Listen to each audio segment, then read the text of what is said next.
Gente querida do Terror Nada, não é conversando que a gente se entende? Conversemos então. E hoje? Hoje iremos conversar sobre o quê? Inicio chamando sua atenção. Se você por acaso não assistiu o vídeo 058/24, para melhor compreensão do relato que vamos assistir agora, aconselho que volte lá e assista. Mas daí você pode perguntar, mas por que voltar ao 058? Se não tem nenhuma notificação de ser parte 1, parte 2, que teria uma continuação, foi uma história com início, meio e fim. Vamos ver se eu consigo explicar, porque para mim também foi uma situação nova. O Marcelo, nome fictício, autor do vídeo, autor do relato, quem viveu a experiência e nos enviou via e-mail, ele fez um pedido. Ele sabia que o vídeo que ele enviou, que o relato enviado, seria muito longo, deveria ser dividido em 2 partes. Mas ele não queria que tivesse essa denominação, parte 1, parte 2, continuação, porque para ele não era uma continuação. O relato número 1, Mestre das Trevas, a Descoberta, foi uma história com início, meio e fim. Já o relato número 2, Mestre das Trevas, um novo existir, que é o vídeo 079/24 que nós estamos começando a assistir, é uma nova experiência. É algo totalmente diferente. São 2 universos paralelos que jamais irão se encontrar. Nada tem a ver com continuação. Eu confesso honestamente que não consegui entender o que ele quis dizer, mas respeito. E por respeitar, o relato 078/24, Mestre das Trevas, a Descoberta, foi um vídeo independente, como também é independente o que começa agora. E caso você não queira parar de assistir para voltar a assistir o vídeo anterior, então eu farei um resumo. Assim você poderá continuar, não com todas as informações, mas tendo uma noção do que aconteceu.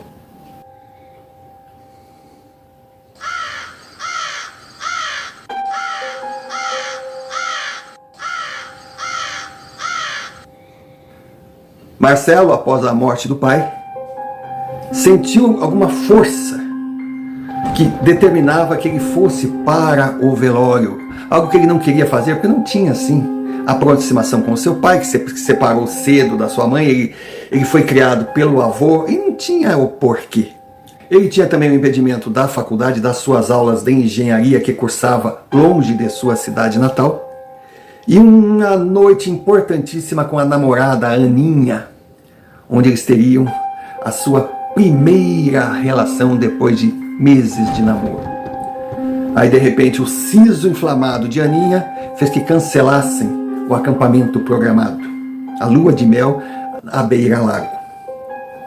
E as aulas, por um motivo muito fraquinho e mal explicado, foram canceladas naquele final de semana. Então ele foi ao velório e lá ele descobriu de uma forma muito estranha que o seu pai participava de uma seita misteriosa, que o seu pai exercia um cargo nessa seita e que ele era o sucessor natural por ser o primogênito. Não aceitou o cargo, preferiu ficar convivendo com a sua família, levando a sua vida. Daí por diante teve vários problemas pessoais, parecia que tudo dava errado, até que um dia a sua irmã lhe transmitiu uma mensagem que deu sentido a tudo o que estava acontecendo. E o que mais o impressionou foi que, após transmitir a mensagem, a sua irmã teve uma amnésia instantânea e não lembrava absolutamente nada. Resumindo, se acha que essa sinopse é o suficiente para você seguir, então vamos ao relato, assista até o final. Assistam até o final, que é muito interessante, faz a gente pensar desses mistérios que existem no universo sobrenatural. E quem sabe, esse relato pode trazer algumas informações que sejam úteis para que você descubra as respostas que tanto procura, que por ser um Nádina tem dúvidas, mas não se resume à vala comum do perguntar. Além disso, assistir o vídeo até o final nos dará minutagem, pois você já sabe, você que está aqui sabe, que nós temos 2 metas a alcançar impostas pela plataforma a canais recém-criados, que é o nosso caso. A primeira, 1.000 inscritos. A segunda, 4.000 horas, visualizações ano. Parecem números pequenos, mas para nós é um grande desafio. E claro, não esquecendo nunca de pedir que já que está aqui, já que concorda e se identifica com o canal, inscreva-se, é muito importante. Deixe o like, compartilhe e clique o sino de notificações para receber mais vídeos por nós produzidos. Nós deixemos agora que o protagonista, o homem que viveu essa experiência, conte sua história com suas palavras.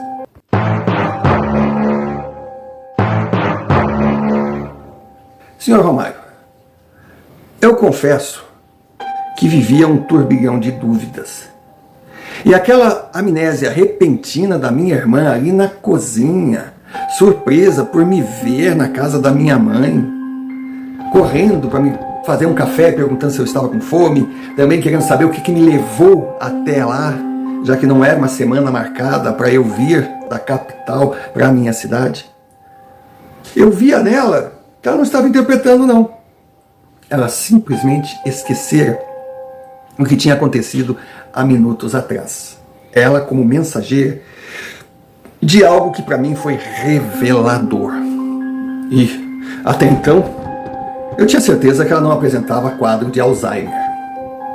Aí resolvi não tocar no assunto, não ficar perguntando, você não lembra, jura que não lembra, tem certeza? Não. Entrei no clima de felicidade, logo chegou a minha mãe, logo chegou o marido dela, ficamos ali conversando, jantando, enfim, uma noite agradável. No dia seguinte, logo de manhã no café, eu disse para minha mãe, mãe, faz um favor para mim. Reserva um tempo para mim hoje, que eu quero ter uma conversa séria com a senhora. Ela já ficou toda assustada. O que foi, meu filho? Algum problema? Alguma questão na faculdade? Tu tá bem de saúde? Eu digo, não, mãe. Nada. Fica tranquila. Mas me reserva esse tempo. Sabendo da curiosidade da minha mãe, ela ligou pro trabalho dela e disse que iria se atrasar. Quando saiu o marido dela, quando saiu a minha irmã, ficamos nós dois sozinhos. Aí ela toda apreensiva, sentou à minha frente. Então, filho, o que tu quer falar de tão importante? Eu digo, mãe, eu quero que tu me diga o que tu sabe com relação ao meu pai. Ela ficou toda desajeitada, toda, sabe, sem saber onde enfiar. Ai, que bobagem, filho. O que eu sei todo mundo sabe. O casamento não deu certo, nós separamos, fomos felizes até um tempo.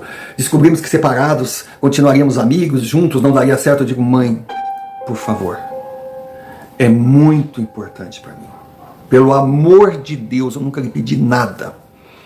Eu quero que a senhora me conte, e me conte em detalhes.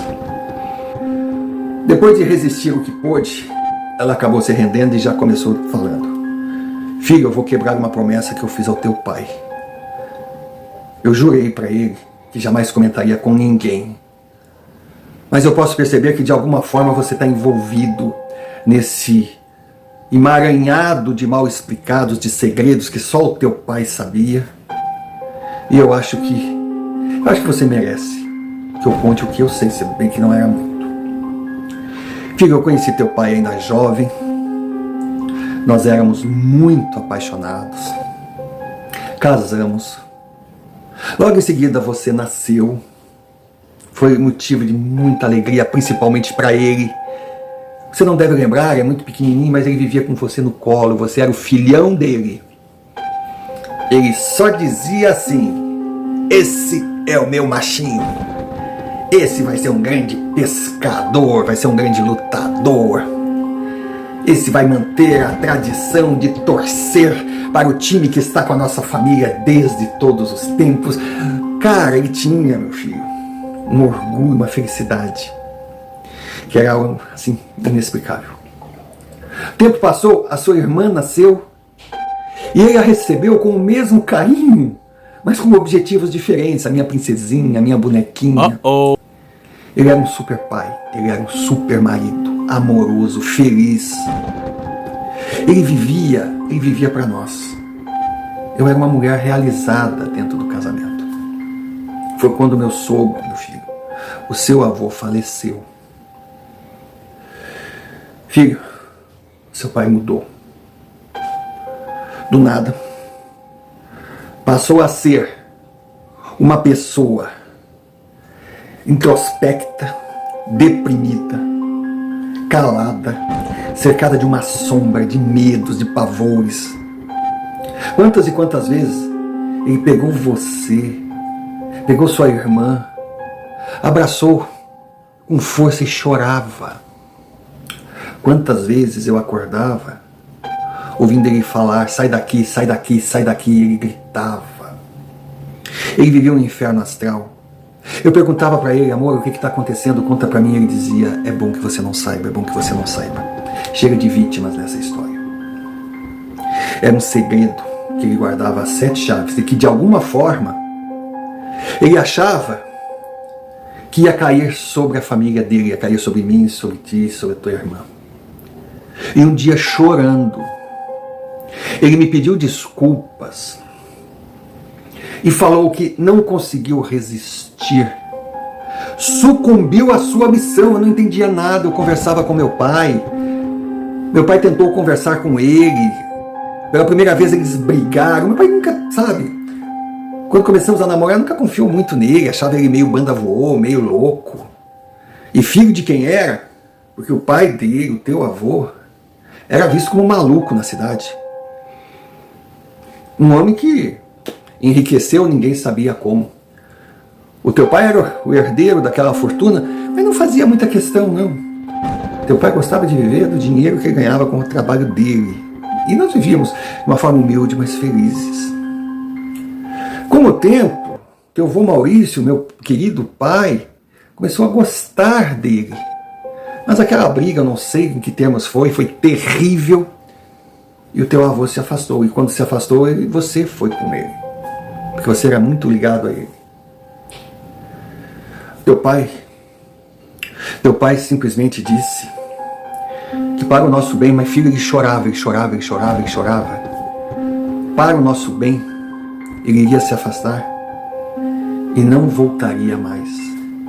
Porque quanto mais longe nós ficássemos dele, principalmente você, dizia ele, será melhor para o nosso futuro. E também ele disse que tinha muito dinheiro esperando por ele, que ele adoraria nos deixar financeiramente estabilizados, mas que ele tentaria continuar trabalhando e mandaria para nós o que ele ganhasse desse trabalho. O outro dinheiro era dinheiro maldito. Eu perguntava, mas como dinheiro maldito? Eu não entendia nada. Ele dizia, por favor, meu amor, se tu realmente me ama, se tu ama nossos filhos, cuide deles e me perdoe, porque eu estou fazendo está acima do meu poder de decisão. E pode ter certeza que essa minha atitude de ir embora, ela só não é maior do que o amor que eu sinto por vocês. Seu Romário, eu ouvi a minha mãe falando e sentia um remorso sobre todo o julgamento errado que eu fiz sobre o meu pai. Eu o considerava um homem sem alma, um homem incapaz de amar a família, um homem que nos abandonou por causa de dinheiro, sabe lá Deus onde ele conseguia, devia ser um criminoso. E eu sabia que ele tinha muito dinheiro, mas o dinheiro que ele mandava para minha mãe dava para sustentar, a gente vivia legal, mas não era nem sombra do que ele podia mandar. E ele não comparecia, ele não ligava no meu aniversário, ele não ligava para mim. Meu Deus, como eu sentia a falta dele, que só não foi maior porque meu avô Maurício me abraçou e ele foi o meu pai. E hoje eu sei, seu Romário, o meu pai, ele sofreu o mesmo impacto que eu, porque quando meu avô morreu, ele descobriu que era o sucessor, porque ele era o primogênito. E pelo que a minha mãe contou, de alguma forma ele tentou resistir. Mas chegou uma hora que teve que se curvar. Eu ia sair da minha casa mais preocupado ainda. Como eu iria resistir àquele karma? Sucessor à puta que pariu. Igual o meu pai, eu queria a minha vida. Eu não queria nada do que aquele sei lá o quê. pudessem me oferecer, eu queria viver com a minha família, fazer o meu curso, me formar. Mas eu me sentia perdido. Que falta fazia o meu avô Maurício. Estiquei minha estada junto à minha família, curti a minha irmã o máximo que eu pude, curti a minha mãe, curti o marido dela, que era um cara muito legal, que chegou na vida dela numa hora espetacular. Ela pôde voltar a viver, acreditar na vida. Ela estava muito feliz. Foi quando eu reuni os três e falei, olhando para minha mãe: mãe, eu vou partir. Quando ela ouviu, eu vou partir, já concluiu: filho, não, você não. O marido dela disse: o que está acontecendo? A minha irmã: ué, está todo mundo louco? Minha mãe começou a chorar, chorar, chorar, chorar. Eu levantei, eu a abracei. Minha irmã veio, eu a abracei também. E disse que eu amava as duas, amava as duas. O que eu estava fazendo era para o bem delas. Aí cheguei no marido da minha mãe, algo que eu nunca tinha feito, a gente sempre se tratava com respeito. Eu abracei aquele homem com força. Ele se emocionou. Eu dei um beijo nele, bati assim no rosto dele, cara. Tu é um sujeito maravilhoso, muito obrigado por existir. Porque eu sei que tu vai cuidar bem da minha mãe e da minha irmãzinha. Senhor Romário, eu me despedi deles na certeza que nós nunca mais nos veríamos.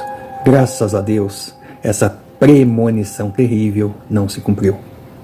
Os dias que se seguiram se resumiram na minha luta diária contra aquelas criaturas.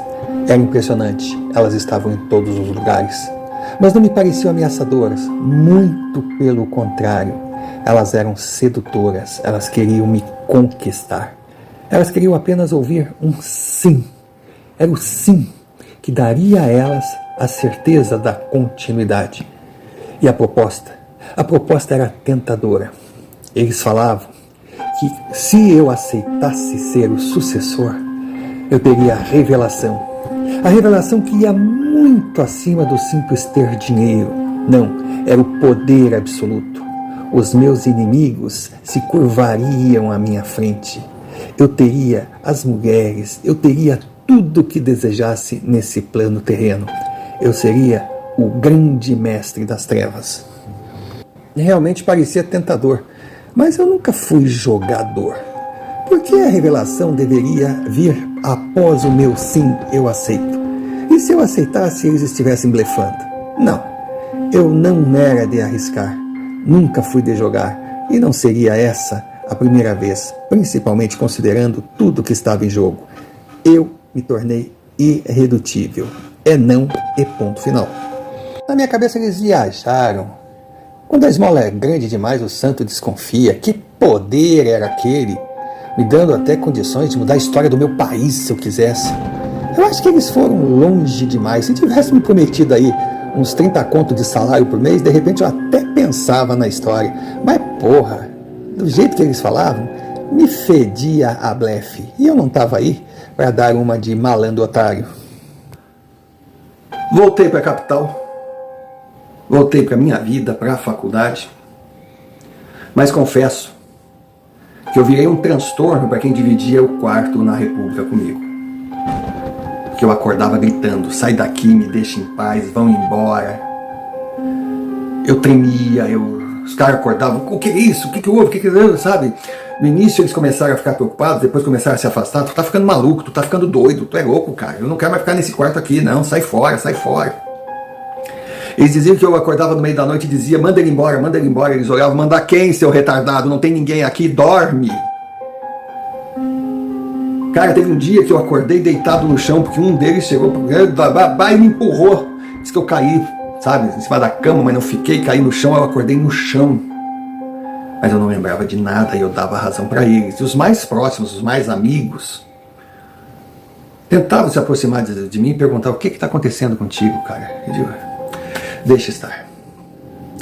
Mas, mesmo com aqueles problemas, eu não larguei meu curso, não. Eu perdi um semestre, mas ia recuperar, eu ia. Eu estava trabalhando. O meu avô Maurício, para minha surpresa, deixou uma boa poupança para mim que eu podia me manter. O meu lindo. Deixou o dinheirinho limpo dele, o dinheirinho honesto dele, o dinheirinho puro. Então, pensando no bem da coletividade, eu agradeci para a rapaziada os tempos felizes que convivemos. Aluguei um apartamentinho para mim, pequenininho, no subúrbio, mas que tinha tudo dentro, seria o meu espaço. E eu entrei dizendo, aqui é a minha casa. Aqui só entra quem eu autorizar. Entenderam? Sem brincadeira, senhor Romário. Eu me sentia um maluco, mas eu estava em pé. Era uma kitnet. Eu já tinha colocado um mezanino. Em cima era minha cama, embaixo era uma salinha. Era bonitinho. Aí, logo que a gente entrava do lado esquerdo tinha a cozinha. Tinha uns armários. Um sofazinho pequeno. Era bem ajeitadinho, muito bom. Era meio longe. Mas nada que 2 ônibus não resolvesse, porque eu continuava sem moto. E eu ali coloquei um quadro, mas gigantesco, uma foto do meu avô. E do lado eu coloquei um quadro do meu pai. Ele ficava atrás do meu sofazinho ali. Eu acordava todo dia e agradecia a proteção para os dois, porque ali era o meu terreno. Ali só entraria quem eu autorizasse. E de fato, seu Romário, de uma forma assim não explicada, quando eu entrava para aquele apezinho, parecia que eu tirava um peso das costas. Porque eu sentia que 24 horas por dia eu era vigiado por aqueles olhos que me consumiam. Mas ali no meu apezinho, o meu pai e o vô Maurício me protegiam. Certa noite, estava voltando. Eu estudava de manhã, à tarde ia para uma biblioteca, ia cuidar da minha vida. No caminho, eu comia alguma coisa na rua, já chegava em casa pronto. E naquela tarde, chegando em casa, estava a Aninha. Eu meio que me assustei. Eu disse, ô mulher, tudo bem? Ela estava meio assim, sabe, nervosa, tudo. Vamos conversar? Eu disse, vamos. Aí entramos. Ofereci um café, eu sabia como é que ela gostava do café, era todo cheio de creme, gelado. Aí ela estava linda. Eu confesso, o coração disparou. Aí conversamos algumas amenidades, eu perguntei para ela se ela estava namorando. Ela falou para mim, eu tentei, mas não consegui. Eu digo, mas por quê? Tá muito exigente. Ela olhou para mim assim e disse que eu ainda não desisti de você. E eu queria saber o que aconteceu entre nós. Senhor Romário, eu balancei. Aí eu tentei de todas as formas. Aninha, por favor, é algo meu, não é nada contigo. Sabe, eu não queria que ela entrasse no que eu te fiz, o que eu fiz de errado, porque era tão lindo. Poxa, só porque eu tive aquele problema de siso, mas poderia ser qualquer outro final de semana, mas depois quando você voltou da sua cidade, não era mais a mesma coisa, parecia que você estava longe, você tinha mudado, eu não sei, eu mudei, foi uma coisa tão estranha, tinha uma coisa entre nós. O que aconteceu, meu amor? Aí eu simplesmente falei para ela, eu não posso. O teu bem, eu não posso falar. Vai embora, segue tua vida. Senhor Romário, quando eu disse vai embora, segue a tua vida,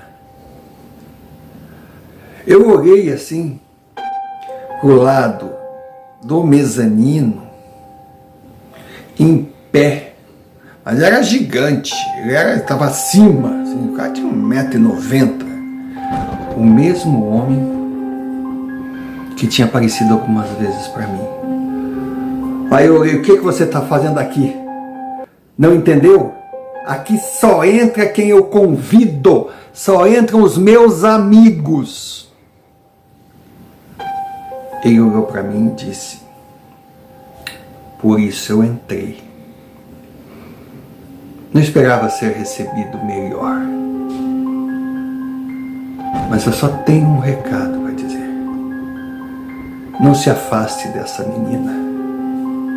Ela será o sustentáculo na sua luta contra esse karma que você carrega. A Aninha ficou me olhando assim, mas, amor, tu tá falando com quem? O que tá acontecendo, pelo amor de Deus? Porque ela também sentiu uma pressão, uma coisa, sabe? Ela sentiu uma presença, se bem que não conseguia identificar. E esse homem, ele exalava um perfume que eu não sentia antes. E aí a Aninha olhou para mim, e que perfume gostoso é esse? Quando ela disse isso, eu olhei, e você está sentindo também? Ela, claro, vem dali, e apontou sentido mezanino. E ele continuava me olhando. Aí disse, eu não quero importuná-los. Mas Marcelo, você teve uma escolha e acertou. Foi melhor que o seu pai. Então continue sendo. Não cometa os mesmos erros que ele cometeu. Ele foi saindo. Quando ele foi saindo assim, a Aninha estava do lado, ele colocou a mão assim no rosto dela, mas com uma delicadeza, e ela fez assim, ó. Ela disse, ai, que coisa tão boa. Ele simplesmente foi, atravessou a parede e sumiu. Aí ficamos, a Aninha e eu nos olhando. Eu não acreditava que ela tinha sentido o perfume e tinha sentido o toque daquele homem. Será que era um homem? Não sei. Aí eu olhava para ela. Ela tinha uma meiguice, ela transbordava de amor por mim, eu sabia disso. Aí ela disse para mim, fala, meu amor, o que está acontecendo? Aí me abraçou. Quando a mulher me abraçou, parece que o mundo parou ali, que os problemas foram embora. Nós começamos a trocar carícias, carícias daqui, carícias dali. E daí, o senhor pode concordar, dois jovens cheios de saúde, apaixonados, unidos por uma força, vai saber qual era, e se consumou ali no meu apartamento, que deveria ter acontecido naquele nosso final de semana, naquele acampamento que de alguma forma foi um impedido de se realizar. Senhor Romário, não preciso dizer ao senhor que eu fiquei mais próximo ainda do meu amor. Foi uma coisa muito linda. Aí nós voltamos no namoro. Eu comecei a me sentir mais aliviado do lado dela, assim, eu estava protegido. Era uma coisa, sabe, era um recomeço. Eu já não estava mais tão paranoico, porque de repente eu estava muito solitário. Eu não pensava em outra coisa. Foi quando a Aninha chegou em casa, assustada. Não sobre o que estava acontecendo comigo, porque ela disse, quando chegar a sua hora, você quiser me contar, eu estarei aqui, mas não vou ficar lhe cobrando explicações. Mas ela chegou feliz e preocupada, porque ela estava grávida. Aquela nossa primeira vez foi feita de improviso. E lógico, que nenhum dos dois tomou os devidos cuidados. Eu desabei. Grávida, não pode ser, grávida, não pode ser, não podia ter acontecido, esse é um erro, não pode ser. Sabe quando a gente vê a decepção estampada no rosto de uma mulher? Poxa, ela estava falando com o futuro pai do filho dela sobre a sua gravidez, ela esperava ser abraçada, beijada. Quando ela viu aquela minha reação, ela desmoronou. Ela olhou para mim assim de uma forma madura, mas bem desencantada, e disse: eu entendi. Foi um acidente. Você não planejava isso, né? Tudo bem, foi um erro meu. Você não tem responsabilidade nenhuma. Deixa que eu cuido desse problema. Quando ela falou isso e foi saindo, me aparece aquele homem novamente na minha frente. Ele não falou nada, só fez assim, ó. Senhor Romário, eu corri atrás dela no elevador, abracei, beijei, desculpa, não é nada disso, volta aqui, abracei, eu chorando, ela chorando, sabe? Eu a levei de volta para casa, eu dei água para ela, eu comecei a mexer na barriga, você tá bem, quantos meses? Ela começou a rir, porque ela viu uma reação do homem que ela amava, uma reação positiva com o filho que ela esperava. Aí fomos ali, fiz todo o carinho possível. Aí depois cheguei para ela e disse: aconteceu o que não poderia ter acontecido. Ah, meu irmão, mas é tão ruim assim ter um filho meu? Eu disse: não, meu amor, deixa eu te explicar. E comecei, eu botei aquilo para fora, assim, eu pude contar para alguém. Ela me olhava calada.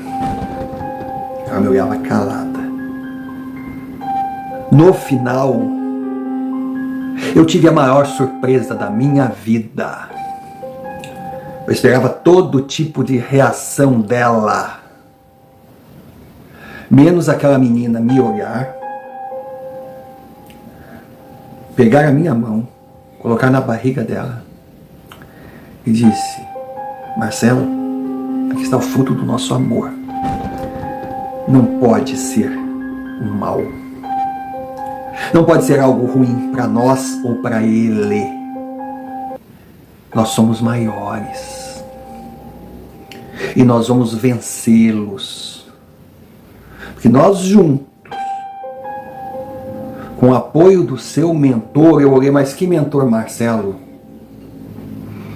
Eu não o vi, mas eu senti a presença dele, eu senti o toque dele. Eu sei que ele é o seu protetor. E seja qual for o tamanho do que está por trás dessa herança que você recebeu, essa herança genética, hereditária, sei lá o quê, não será grande o suficiente para vencer nosso ato. Você, eu, seu mentor e nosso filho, somos maior que qualquer força das trevas. Senhor Romário, eu abracei aquela menina. Eu chorei, eu agradeci a ela. Eu estava precisando de colo. E recebi de uma pessoa que estava sempre ao meu lado. E eu não conseguia enxergar. Aí eu fiquei pensando, olhei para o quadro, assim, para a parede do meu pai. E disse: poxa, pai, quem sabe se tu tivesse acreditado mais na minha mãe, tu não tivesse conseguido vencer esse karma, essa cruz. Hein, vô? O que o senhor me diz? Eu conversava, a minha só me olhava. Eu disse para ela: querida, seja o que Deus e o destino desejar ou marcou para nós, eu não vou deixar você e o nosso filho nunca. A minha coragem e a minha certeza não vinham de pretensão de fraco abusado. Eu sabia que estava encarando forças que não poderia enfrentar, mas também tinha o outro lado. Se eles pudessem me pegar de alguma forma, já teriam pego. Então, se eles não chegaram até em mim, é sinal que de alguma forma eu estava protegido. Então, meu feeling, meu instinto de defesa, meu raio que os parta dizia: continua agindo da forma que tu tá, que mesmo sem saber, tu deve estar fazendo a coisa certa. O tempo passou. Ela veio morar comigo. Eu fui até a casa dela. Expliquei que eu estava estudando, mas que eu tinha minha casinha, que eu tinha como me sustentar, que eu queria acompanhar a gravidez dela dentro da minha casa, e que ela iria continuar estudando até a gravidez permitisse. Eu queria saber se podia contar com o apoio deles. Fui muito bem recebido. O pai dela era gente boa. Eu não conhecia o pai dela, mas o pai dela era gente boa. A mãe era mais quietona. Eu acho que é assim, né? Quando o pai é meio largadão, a mãe é mais sisuda. Mas, sabe, eu caí muito bem. Aí escrevi uma carta. Veja bem, escrevi uma carta. Podia ter mandado um e-mail, podia ter telefonado. Não, eu escrevi uma carta para minha mãe. Eu não queria correr o risco das minhas palavras, sei lá o que é uma rede social, o que é uma internet, não sei, sabe? Como poderia chegar?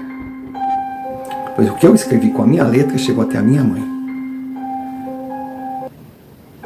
Semanas depois ela me mandou a resposta dizendo: amor, fico feliz por você.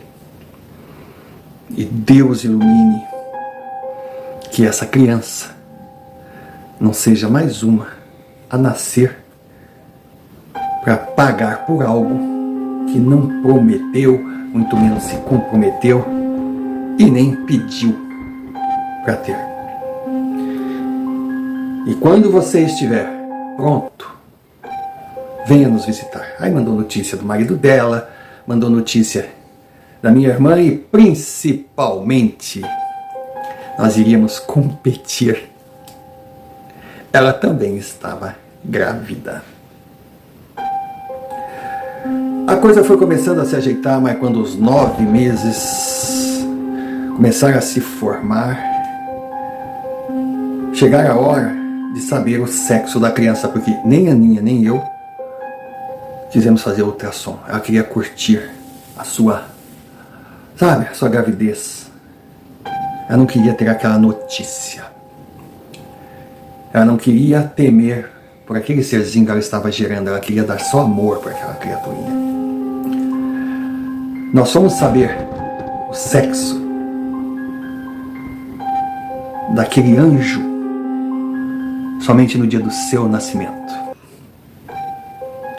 E a Aninha já tinha escolhido o nome. E eu concordei. O nome do anjinho, fruto do nosso amor, seria Ana Paula, em homenagem à sua bisavó. Pensa num homem chorando quando eu vi que a minha filha querida era uma menina. E por ser menina, nascera livre daquela herança maldita. Nossa filha nasceu, continuamos a tocar a nossa vida, mas algo passou a fazer parte da minha rotina. É quando eu, conversando com a Aninha, ela dizia para mim que eu tinha algumas obrigações a cumprir. Então ela indicava alguns lugares que eu tinha que ir. Ela indicava algumas pessoas que eu deveria procurar. Ela apontava livros que eu precisava ler. Ela virou minha mestre, minha guia. E eu perguntava para ela, mas de onde vêm essas informações? Aí um dia ela abriu o jogo comigo. É de Anselmo. Mas quem é Anselmo? É o seu mentor.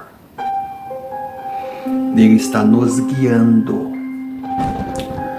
Nós ainda estamos caminhando por trilhas tortuosas. Estão acontecendo encontros de pessoas diabólicas que se alimentam das trevas, desesperadas por não terem um líder a comandá-los. Esse líder seria eu, perguntei. Ah, não. Você ainda não entendeu.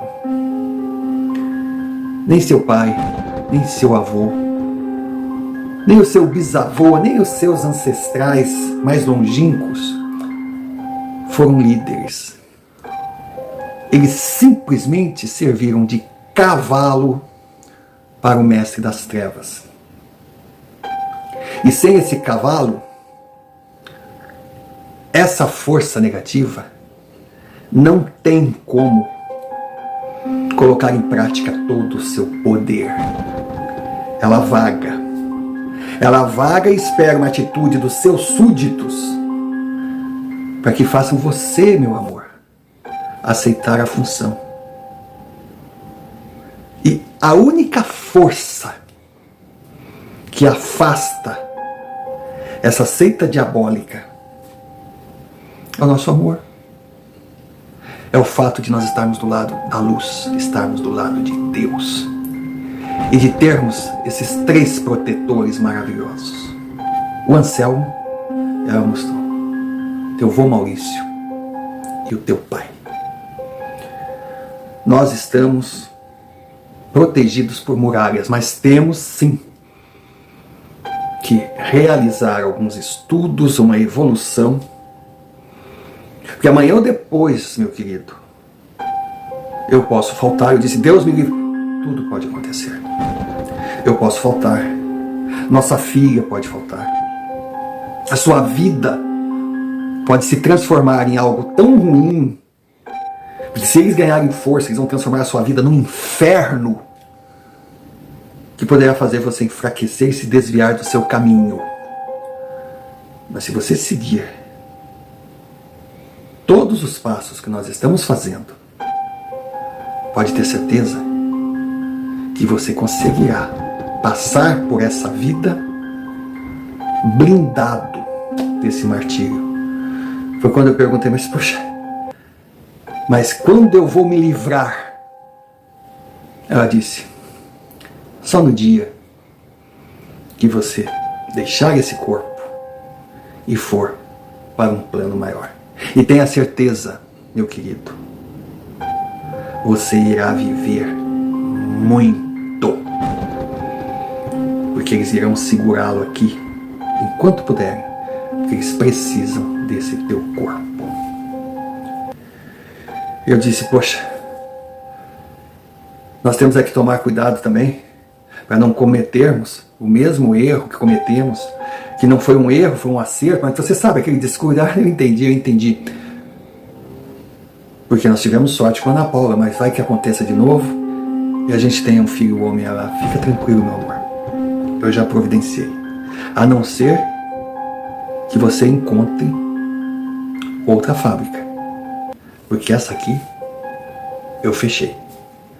Eu olhei para ela, Ana, você não podia fazer isso com você, pelo amor de Deus. Você é jovem. Amanhã ou depois, sei lá, a gente se separa, eu morro, você conhece outro homem, você pode querer ter outros filhos. Ela vai dizer, se for para eu ter outros filhos com outro homem, eu os terei como terei com você. Porque filho nada tem a ver com biologia. Eu quero sim, mas 2 filhos, 2 meninos. E no tempo certo, nós iremos adotá-los. E tomando o cuidado